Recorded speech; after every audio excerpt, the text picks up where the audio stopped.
As one of India's top chess players, how do you feel about the growing chess culture in your country, and what role do you see yourself playing in it? I'm not surprised at all that it's happening. It's happening for a couple of years already, and now it's more prominent because many of the players are in world's top 20 and winning tournaments abroad. But there was huge talent, and the main differentiator is like the opportunities now are in abundance. There are a lot of tournaments they can play in. There is ease of access of information and technology, so that plays a role. Regarding my role, I don't know yet. I'm still figuring it out. Probably, I still feel that the biggest way to influence anything is by your conduct and how you behave rather than what you say. So I think how I act, how I deal with things will be the way I can influence people. Speaking of, you've known for your calm demeanor at the board.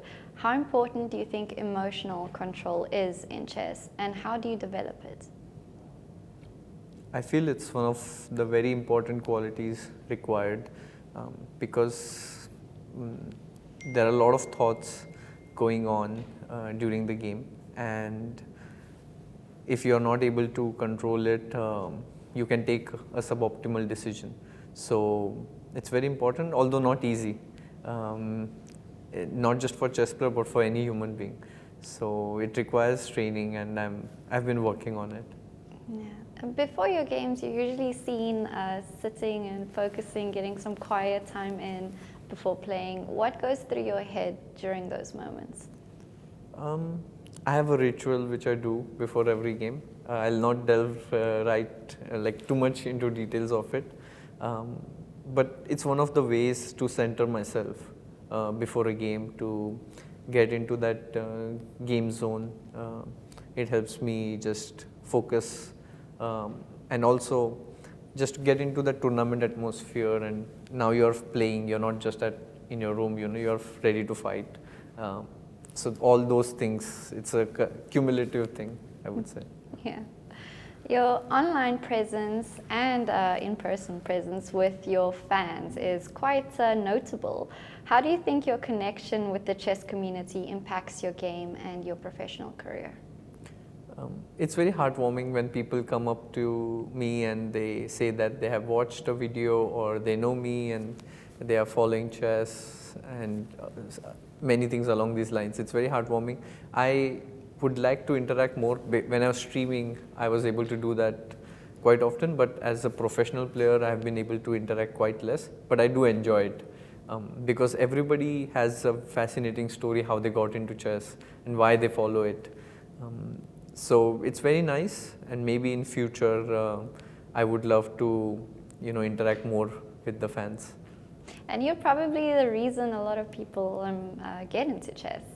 They have their stories, and you might be the origin story for a few of them. I would say one of the reasons, because there are so many people who are doing like amazing things in chess. But yeah, I think in pandemic, mainly when there was a huge boom, many people started watching online, and maybe in India, Sagar, me and Samay, we were streaming quite a lot. So I think that influenced for sure. Definitely.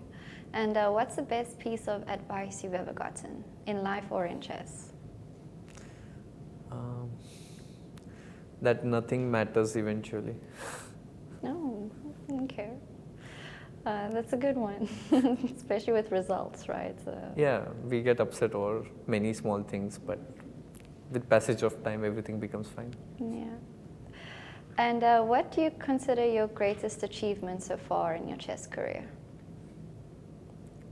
That I'm still playing chess, because many a times when things did not go my way, I felt like, quitting. But on a serious note, I feel clearly winning the Grand Swiss was the highlight, because it was a very, very strong event. All the top players, like at least the majority of top players were playing, and to win that event and to qualify here was a big deal for me. Yeah. And what's the difference between playing your normal tournaments and the candidates for you? Like, what's the difference in playing and your preparation? In preparation, I would say clearly there's a big difference because it's unlike any other events. You know exactly whom you're going to play, and you have a little bit of time to prepare, like a couple of months. Whereas in other tournaments, you don't really have so much of time. You don't have that luxury to spend and work on your weaknesses. But here, there's one clear goal that you have to finish first. Nothing else matters. That's also a differentiating factor where in a other tournament, if you have a good tournament, it's still fine, but here only winning matters. So that is a difference. And regarding playing, I don't know. I haven't played yet, so can't really answer. Maybe post-tournament, I would be able to say what's exactly different.